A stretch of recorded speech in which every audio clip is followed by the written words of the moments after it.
Now, CFI has announced that you've been rewarded a $100,000 grant that's going to create strategies to address the impact the pandemic has had on employment within marginalized communities within Milwaukee County. So can you talk a little bit about that grant? Love to. Actually, they placed that grant underneath my diversity and inclusion umbrella. Mm-hmm. And so it's part of our growing community social responsibility.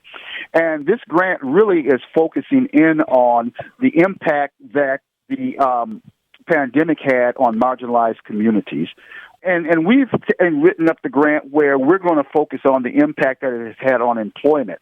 So we focused in on 12 zip codes within Milwaukee where there's a high degree of marginalized people that reside within, and that's where we're just gearing this grant up right now, where we'll be going out into the community, seeking information. The grant is really all about for us to build partnerships and raise voices. Mm-hmm. And so by us doing that, we'll be doing a lot of partnering with organizations that are doing things within that space.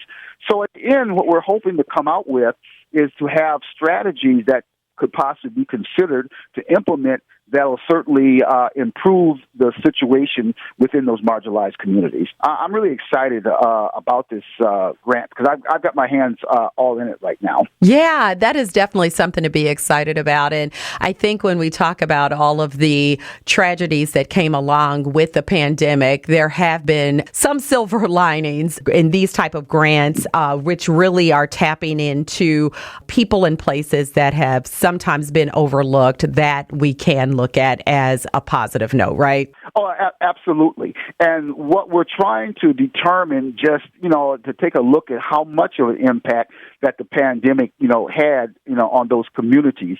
And I think once we look inwardly, and I certainly can't speak because our findings are early so far, but I think that it's probably no secret that there's been a lot of impact within those communities, in trying to deal with the pandemic. I know we've all had to deal with the pandemic, and it's thrown our lives every which way but up in some cases.